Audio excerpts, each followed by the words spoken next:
ہیلی copter سے آپ وہاں پہ اس وقت لاکھوں، جس طرح سندھ کے اندر ہے لاکھوں لوگ اس وقت جو ہیں وہ اثر انداز ہوئے ہوئے ہیں، اور ایئر لفٹ کیپیبلٹی اتنی نہیں ہوتی ہے، بہت ہی انتہائی ظاہر ہے، افسوسناک ہے، ہر انسانی جان قیمتی ہوتی ہے۔ کوشش پوری کی جا رہی ہے اور امید ہے کہ یہ ابھی لوگ بھی وہاں پر تعاون کریں گے۔ کل رات کو نوشہرہ اور چرسدہ سے سیلابی سیلے نے گزرنا تھا اور پوری طریقے سے متحرک ہوئے تھے سیاسی جو منتخب نمائندے ہیں وہ بھی اور جو انتظامیہ ہے وہ بھی۔ 2010 میں بھی سیلاب آئے، اس وقت بھی پیپلز پارٹی کی حکومت تھی، مجھے آج تک یاد ہے ڈونر کانفرنس بلا دی گئی، عالمی ادارے بلا لیے گئے، پرائیویٹ سیکٹر میں، اس وقت پرائیویٹ سیکٹر میں ہوتا تھا، ہمیں سب کو بلا لیا گیا، جی حکومت کے پاس وسائل نہیں ہے اور فوری طور پہ کانفرنس کریں، آپ بچائیں، آپ پیسہ لے کر آئیں۔ یہاں پہ بلاول ہاؤس میں اکثر میٹنگز ہوتی تھی، مجھے ابھی تک یاد ہے اس دن جس دن صبح یہ کانفرنس ہو رہی تھی، جس میں دکھایا جا رہا تھا کہ پاکستان ڈوب گیا اور تباہ ہو گیا اور برباد ہو گیا اور پاکستان کے پاس پیسہ نہیں ہے، اسی دن رات کو ہم سب لوگ جو کانفرنس میں آئے ہوئے تھے ہمیں مدعو کیا گیا، یوسف رضا گیلانی صاحب وزیر اعظم تھے وہاں پر، 6 کورس کا ڈنر ہوا، میرے ساتھ ایک مغربی سفیر بیٹھے ہوئے تھے، انہوں نے کہا کہ ان کو رات کو یہ کھانا کیسے کھا رہے ہیں کہ ایک طرف آپ کہہ رہے ہیں کہ لوگوں کے پاس زندہ بچنے کے لیے کوئی بچا نہیں ہے اور ساری دنیا سے امداد مانگ رہے ہیں، وہاں پہ سرنگیاں بج رہی ہیں اور کیا کیا ہو رہا ہے۔ میں اس کا موازنہ کرتا ہوں، کووڈ آیا، 250 ارب روپے کی صرف ویکسین دی گئی وفاق کی طرف سے تمام صوبوں میں بلا تفریق، صرف سندھ کو جو ہے اس کا حصہ جو ہے وہ تقریباً 65 ارب روپے سے زیادہ کی ویکسین وفاق نے دی۔ کسی کے سامنے ہاتھ پھیلائے، کسی کو یہ بولا کہ جی پاکستان بہت غریب ہے ہم نہیں کر سکتے، یہ حکومتوں کی ذمہ داری ہوتی ہے۔ الیکشن کمیشن اگر یہ چاہتا ہے کہ وہ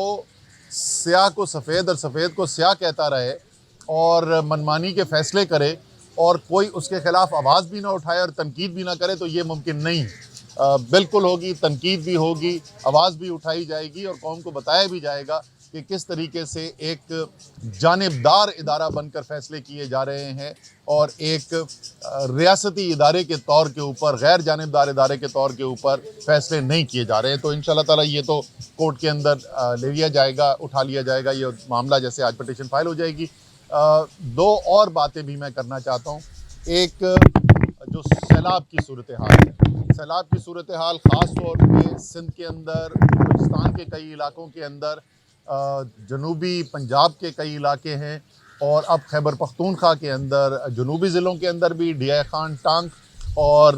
کالام، نوشہرہ، چرسدہ وغیرہ جو ہے وہاں پر بھی اب سیلاب کے اثرات نظر آ رہے ہیں۔ پاکستان کی قوم کی ایک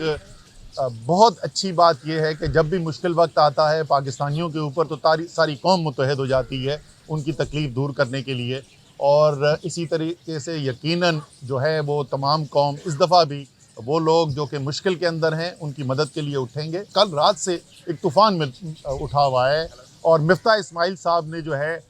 وہ بھی پریس کانفرنس بھی کر دی اور اب وہ سارا ملبہ ڈالنے کی کوشش کر رہے ہیں کہ تحریک انصاف کی وجہ سے آئی ایم ایف کا پروگرام جو ہے وہ نہیں ہو رہا۔ مفتاح اسماعیل صاحب، آپ کی ناکامی کی گواہی جو ہے وہ باقی پاکستان تو چھوڑیں، وہ تو نواز شریف دے رہے ہیں۔ آپ کی ساری میڈیا کے اندر خبریں پھیلی ہوئی ہیں کہ نواز شریف چاہتے ہیں کہ آپ کو معطل کر دیا جائے کیونکہ آپ نااہل ثابت ہوئے ہیں اور آپ اپنی بنیادی جو ذمہ داریاں اس کو پوری نہیں کر سک رہے۔ 4.5 مہینے سے لگے ہوئے ہیں، 4.5 مہینے سے جو آئی ایم ایف کا معاہدہ جو ہے اس کی منظوری نہیں دی گئی، اس کو کل شام کے ایک خط کے اوپر تیمور جگڑا نے،